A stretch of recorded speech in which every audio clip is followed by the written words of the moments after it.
السميع العليم من الشيطان اللعين الرجيم بسم الله الرحمن الرحيم الحمد لله رب العالمين الصلاة والسلام على أشرف الأنبياء والمرسلين وعلى أهل بيته الطيبين الطاهرين المعصومين أما بعد فقد قال الله تعالى في كتابه المبين وهو أصدق الصادقين بسم الله الرحمن الرحيم إنا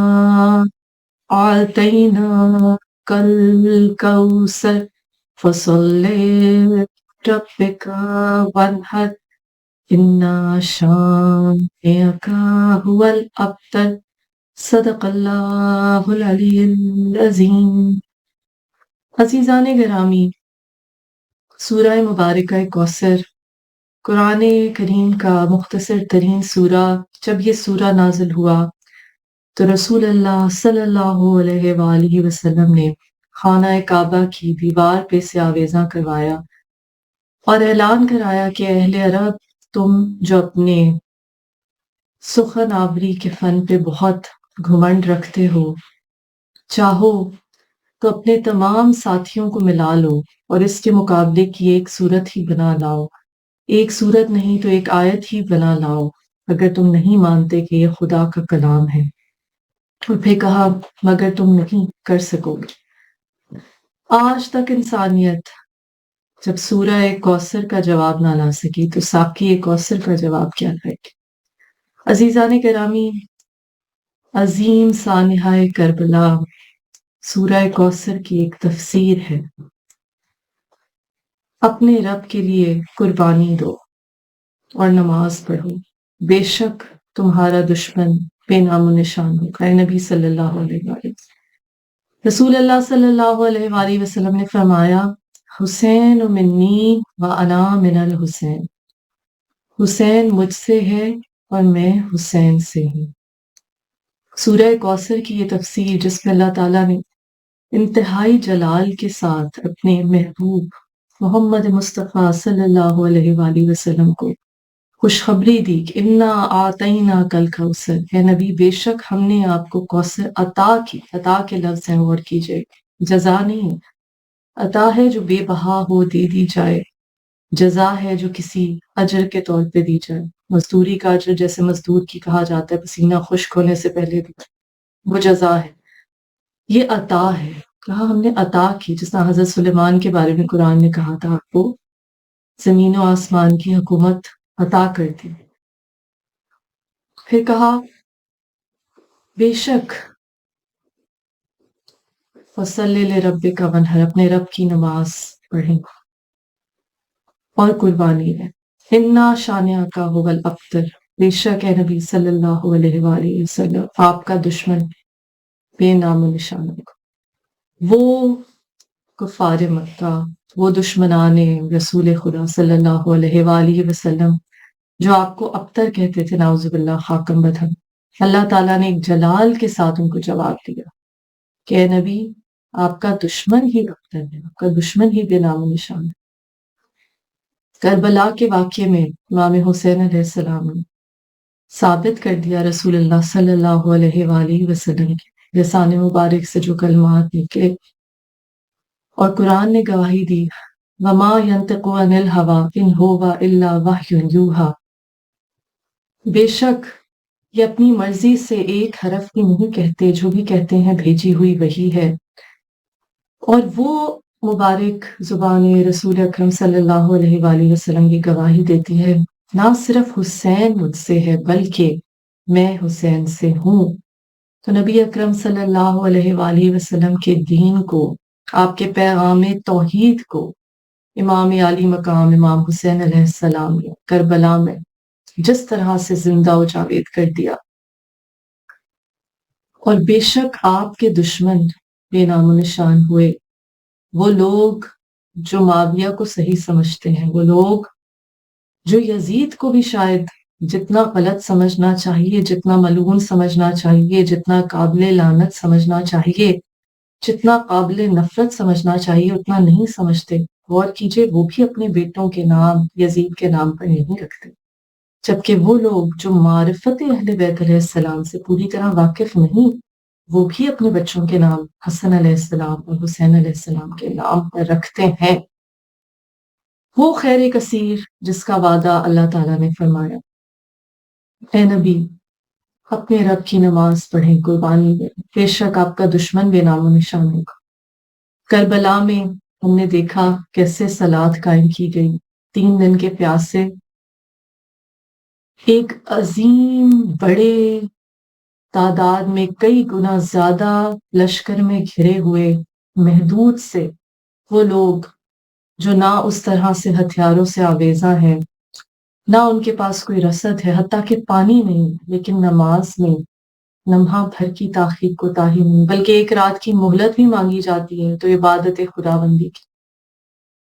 یہ کوثر ہے، یہ خدا کی عطا ہے۔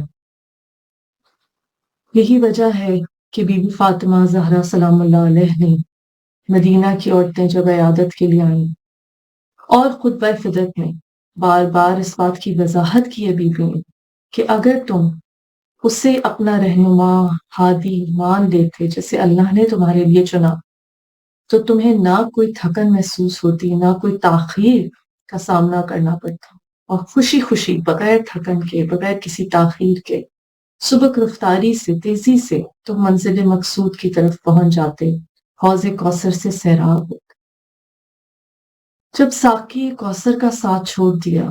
اللہ کے رستے سے منحرف ہو گئے، تو پھر نمازیں پڑھنے کے باوجود، تہجد پڑھنے کے باوجود، قرآن کے حافظ ہونے کے باوجود، پیدل حج کرنے کے باوجود یزیدی کہلائے، اور مولا کائنات مولا علی علیہ السلام کے اس قول کی تفسیر کر دی کربلا میں کہ انسان میں خواہش اور عقل دونوں موجود ہیں، فرشتوں میں صرف عقل ہے، جانوروں میں صرف خواہش ہے۔ اگر انسان کی خواہش اس کی عقل پر حاوی ہو جائے تو وہ جانوروں سے بدتر ہو جاتا ہے، اور اگر اس کی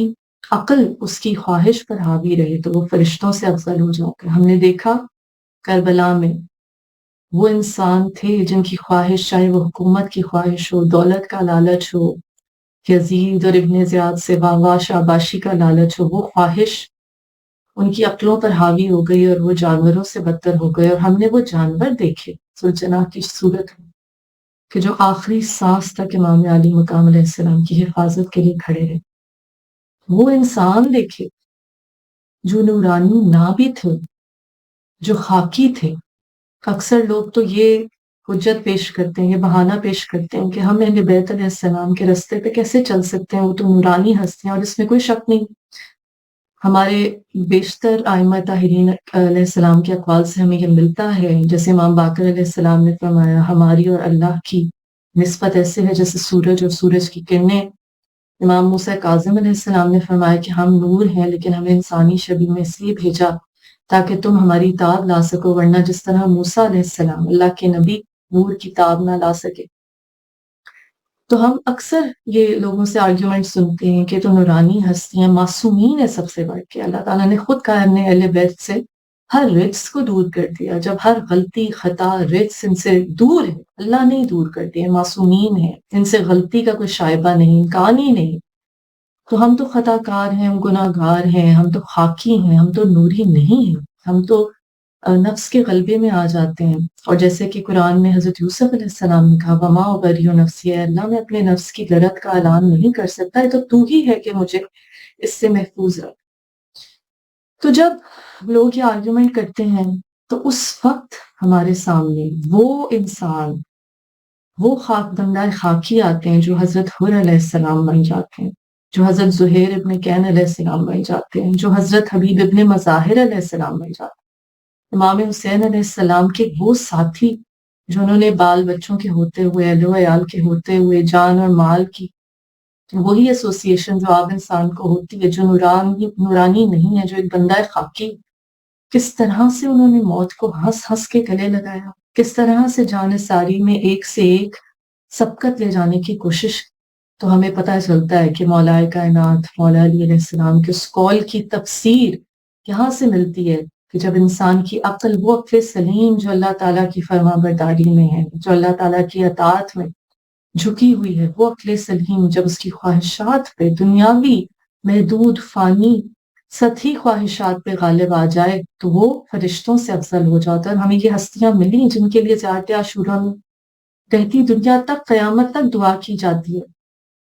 وہ حلت بے فنائک ارواح التی حلت بے فنائک، وہ روحیں جنہوں نے خود کو فنا کر لیا، بلکہ جام بقا نوش فرما لیا امام حسین علیہ السلام کے ساتھ قربانی دے کر، ان پر بھی سلام ہے تا قیامت. عزیزان گرامی، جس طرح میں نے پچھلی نشستوں میں ایک کتاب کے کچھ ریفرنسز آپ کے ساتھ شیئر کیے، شہید انسانیت یہ کتاب ہے علامہ سید علی نقی النقوی کی، اور اس میں ہمیں تاریخ کربلا بھی ملتی ہے، ہمیں ہسٹری ملتی ہے، اور سب سے بڑی بات کہ ہمیں اصحاب امام حسین علیہ السلام کا تذکرہ اس کتاب میں ملتا ہے. کچھ تمہید اور ہماری کوشش ہوگی کہ ان نشستوں کے ذریعے امام حسین علیہ السلام کے اصحاب کی سیرت واقعات آپ کے ساتھ شیئر کیے جائیں، تاکہ ہم جیسے انسان یہ سبق حاصل کر سکیں کہ بندہ خاکی، بندہ بے بس انسان جو کہ انتہائی کمزور ہے. امام زین العابدین علیہ السلام نے جس طرح فرمایا اپنی دعا میں ہم لوگوں کے لیے کہ اے اللہ تو میری ہڈیوں کی کمزوری سے بھی واقف ہے، وہ انسان کس طرح سے اس معراج پہ پہنچ جاتا ہے انسانیت کے، کہ امام حسین علیہ السلام کے تذکرے کے ساتھ ان اصحاب کا تذکرہ ہوتا ہے. امام حسین علیہ السلام پہ جہاں درود و سلام بھیجا جاتا ہے، حمد و ثنا کی جاتی ہے، وہاں ان ہستیوں پہ درود و سلام بھیجا جاتا ہے، ان کی مدح کی جاتی ہے. دنیا میں کوئی تعلیم یافتہ شخص ایسا نہ ہوگا جس نے عرب کا نام نہ سنا ہو. عرب ایک ریگستانی ملک ہے جو ایشیا کی مغربی سرحد پر واقع ہے، اور اس کے ساحل پہ بحر احمر ٹھاٹھے مار رہا ہے. اس ملک سے 7ویں صدی عیسوی شروع ہونے کے بعد انقلاب، ایک لہر اٹھی جس کا نام اسلام، وہ دین جس کے بارے میں اللہ تعالیٰ نے فرمایا ان الدین عند اللہ الاسلام، بے شک اللہ کے نزدیک دین اسلام ہی ہے. اس انقلاب کے بانی محسن انسانیت رحمت للعالمین حضرت محمد مصطفیٰ صلی اللہ علیہ وآلہ وسلم، آپ نے اپنی پیغمبری کا، اپنی نبوت کا اعلان کرتے ہوئے دنیا کو کامل توحید کا پیغام پہنچایا. بت پرستی، اقتدار پرستی، سرمایہ پرستی، غرض کے غیر اللہ کی ہر طرح کی پرستش کی مخالفت کی. اس سے ان لوگوں کو شدید عداوت پیدا ہوئی جن کے اقتدار کو اس تعلیم سے، اس انقلابی سوچ سے نقصان پہنچتا تھا. انہوں نے اس انقلاب کو روکنے کی کوشش کی، اور انہی کے ہاتھوں پیغمبر اسلام صلی اللہ علیہ وآلہ وسلم کو بہت سی تکلیفیں اٹھانا پڑی. اس مخالفت میں اقتدار پرستی میں بنی امیہ پیش تھے، اس لیے کہ اگرچہ پیغمبر اسلام صلی اللہ علیہ وآلہ وسلم کی تعلیم براہ راست کسی خاندان کی بلندی، کسی خاندان کی پستی کی حمایت نہیں کرتی تھی، مگر آپ کی تعلیم میں عزت اور بلندی کا جو معیار قرار دیا گیا تھا وہ صرف کردار کی خوبی، فرائض کی ادائیگی، انسانی اقدار کی بجاوری. یعنی جیسے قرآن نے کہا کہ بے شک تم میں کوئی کسی پر افضل نہیں ہے، گورے کو کالے پر، کالے کو گورے پر، اجمی کو عربی پر کوئی فوقیت نہیں مگر تقویٰ کے. اس معیار پر بنی امیہ کے اکثر افراد پورے نہیں اترتے تھے. چنانچہ امیہ کے پوتے ابو سفیان بن حرب نے اسلام کے خلاف بغاوت کا جھنڈا اٹھایا. عرب کے ہٹ دھرم اور جاہل بت پرست اس علم کے اس جھنڈے کے نیچے جمع ہو گئے اور حضرت محمد مصطفیٰ صلی اللہ علیہ وآلہ وسلم کو ستانے اور تبلیغ اسلام میں روڑے اٹکانے لگے۔ آپ صلی اللہ علیہ وآلہ وسلم مستقل مزاجی، ثابت قدمی، ایمان خداوندی کے ذریعے مسلسل مصیبتیں، تکلیفیں، سختیاں جھیلتے رہے اور وقت کے ساتھ ساتھ آپ کے پیغام کی مقبولیت میں اضافہ ہوتا رہا، یہاں تک کہ حجاز کے دوسرے اہم شہر مدینہ کے رہنے والوں نے اس تعلیم کو قبول کر لیا اور آپ سے نصرت کا وعدہ کر کے آپ کو اور آپ کے ساتھیوں کو وہاں آنے کی دعوت دی۔ چنانچہ آپ کے ساتھ والے وہاں رفتہ رفتہ جانے بھی لگے اور زیادہ تر چلے گئے۔ جب مکہ والے آپ کے مخالفین نے یہ دیکھا تو انہوں نے گٹھ جوڑ کر کے، ایکا کر کے آپ کی جان لینے کا نعوذ باللہ فیصلہ کر لیا اور رات کے وقت آپ کے مکان کو آ کر گھیر لی، مگر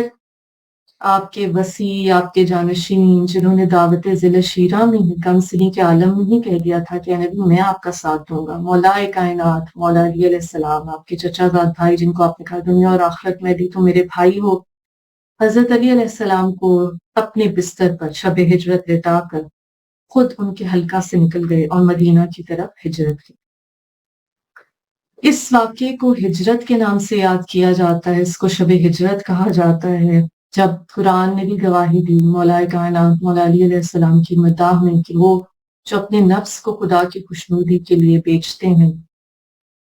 وہ مولا کائنات مولا علی علیہ السلام جو رات عبادت میں صرف کرتے تھے، اس رات نبی اکرم صلی اللہ علیہ وآلہ وسلم نے فرمایا میری جگہ سو جاؤ تو سو گئے بستر رسول صلی اللہ علیہ وآلہ وسلم، نفس رسول صلی اللہ علیہ وآلہ وسلم ہونے کا حق ادا کیا۔ اسی ہجرت سے، اسی شب ہجرت سے، اسی واقعہ ہجرت سے مسلمانوں کے سن ہجری کی ابتدا ہوتی ہے۔ دشمنوں نے ہجرت کے بعد بھی آپ کو چین سے نہ بیٹھنے دیا، کئی مرتبہ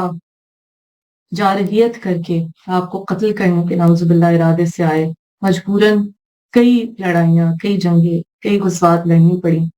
جس میں بدر، احد، احزاب بہت مشہور ہیں، مگر ان تمام لڑائیوں میں ابو سفیان کو ہر مرتبہ شکست ہوتی ہے اور حضرت محمد مصطفیٰ صلی اللہ علیہ وآلہ وسلم کو آپ کے حامیوں کی تعداد پہ اضافہ ہوتا جاتا ہے، آپ کو ہمیشہ فتح نصیب ہوتی ہے، حامیوں کی تعداد اور طاقت بڑھتی جاتی ہے، آخر بنی امیہ کی قوت بالکل ٹوٹ گئی اور اپنی کمزوری کو چھپانے کے لیے انہوں نے ظاہراً قبول اسلام کی نقاب اپنے اوپر ڈالی، اور یہ ہسٹری میں ہمیں بہت دفعہ ملتا ہے کہ جب بھی کسی نبی، جیسے شامون جادوگر کا واقعہ جب موسیٰ علیہ السلام کی طرف جب وہ دیکھتے ہیں کہ اب پولیٹیکل پاور اس نبی کے پاس آ گئی ہے تو وہ ظاہری طور پہ اس پاور کی سٹریم میں شامل ہونے کے لیے، اقتدار کی نشست پہ بیٹھنے کے لیے یا اس قطار میں شامل ہونے کے لیے کہ جہاں مال غنیمت ہوگا، جہاں اقتدار ہوگا، جہاں ایکسیپٹنس ہوگی، اس میں شامل ہو جاتے ہیں ظاہری طور پہ، اور پھر لیکن اندر سے ان کا باطن صاف نہیں ہوتا اور وہ وقت کے ساتھ ساتھ اپنی پرانی روش پہ آ جاتے ہیں اور اس دین کو دنیا کا ایک ذریعہ بنا دیتے ہیں۔ اور ہمارے لیے یہ بہت بڑا سبق ہے عزیزان گرامی، یہاں پہ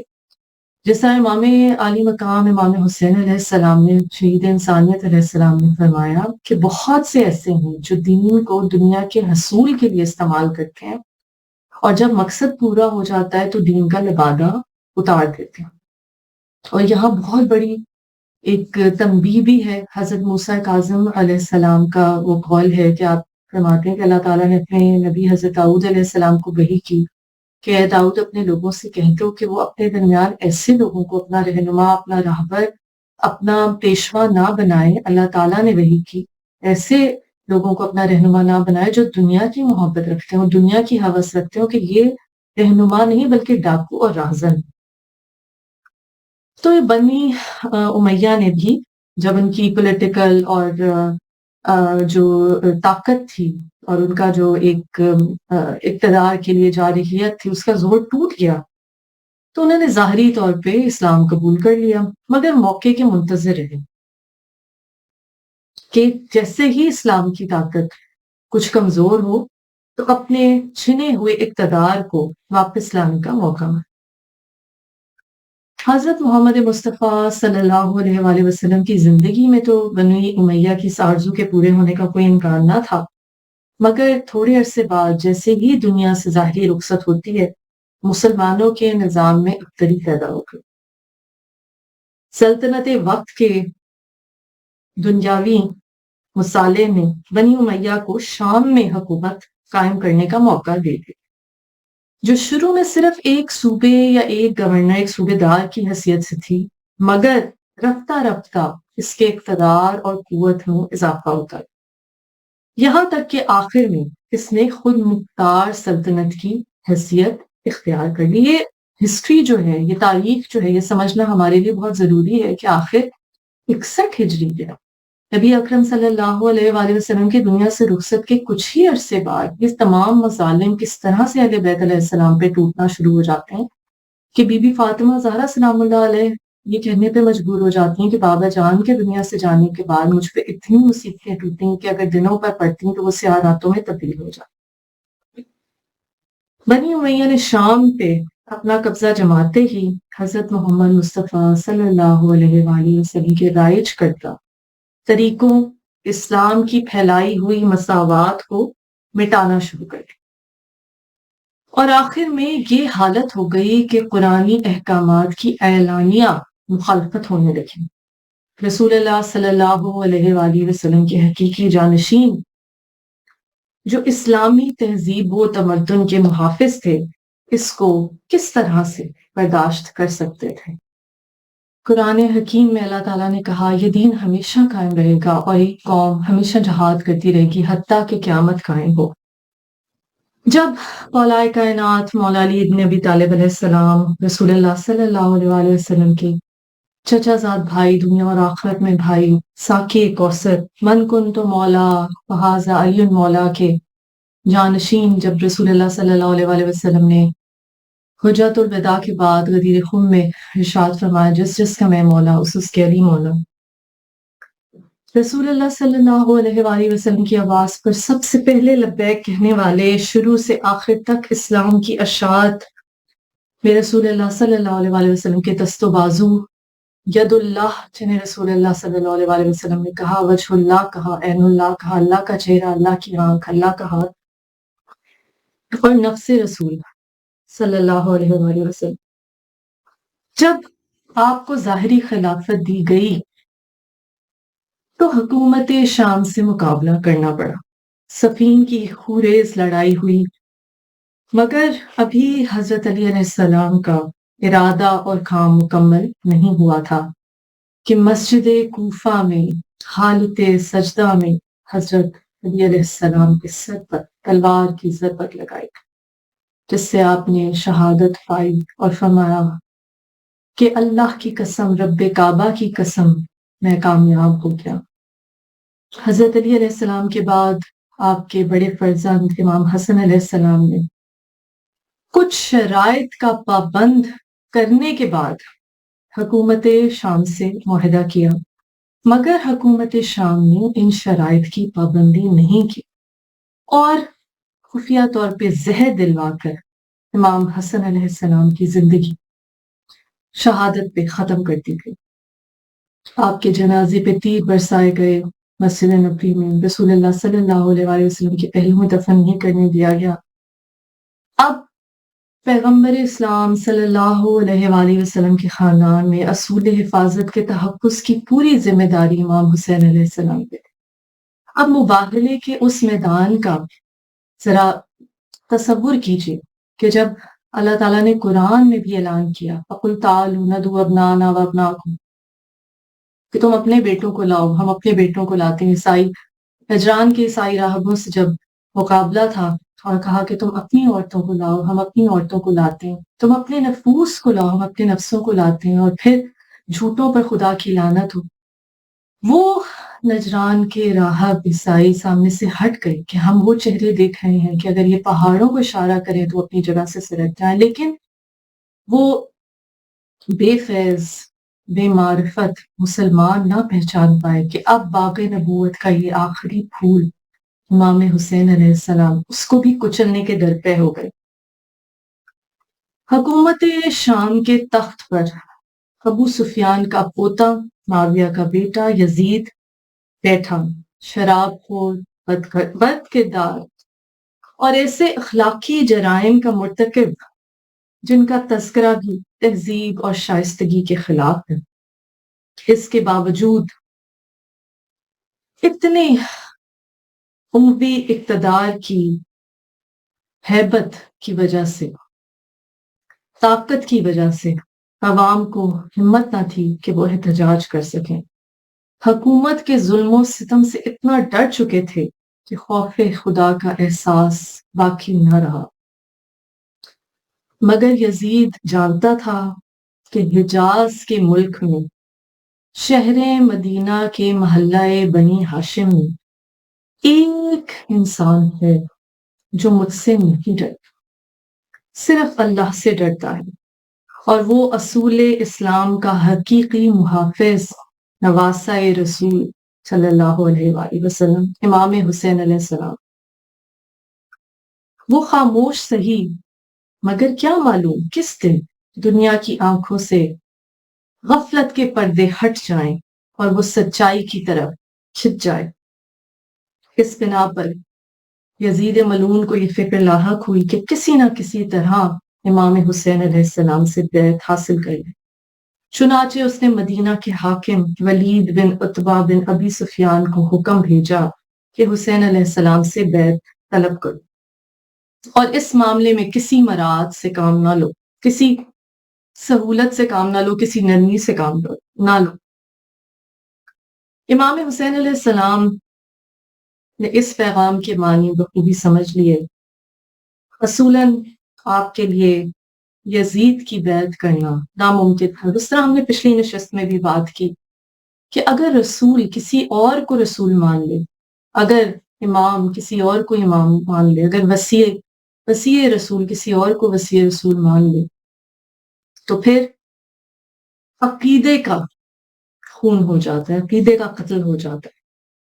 سر کا قلم ہونا بے شک امام حسین علیہ السلام کے لیے آسان انتخاب تھا، مگر حفاظت خود اختیاری کے فرض کو انجام دینے کے بعد جو اسلامی شریعت کا ایک بنیادی حکم ہے، اسی لیے امام حسین علیہ السلام نے ترک وطن کا فیصلہ کر لیا۔ آپ نے اپنے تمام متعلقین جن میں خواتین بچے شامل تھے اپنے ساتھ لیا اور مکہ میں جا کر پناہ لی۔ اس طرح آپ نے یہ ثابت کر دیا کہ آپ کسی سے جنگ کرنا اور اپنے ساتھیوں کو اور اپنی زندگی کو خطرے میں آمدن ڈالنا نہیں چاہتے تھے، بشرطے کہ آپ کو بیعت یزید پر مجبور نہ کیا جائے۔ مگر عرب کے بین الاقوامی قانون اور پھر اسلام کی روح سے ایک ایسا امن کا مقام تھا جہاں کسی متنفس کے لیے خطرہ نہیں ہونا چاہیے تھا۔ مگر یہاں بھی فرزند رسول صلی اللہ علیہ وآلہ وسلم امام حسین علیہ السلام کو یہاں بھی اپنے قتل کا سامان دکھائی دیا۔ آخر ایام حج میں کہ جب تمام عالم اسلامی مکہ کی طرف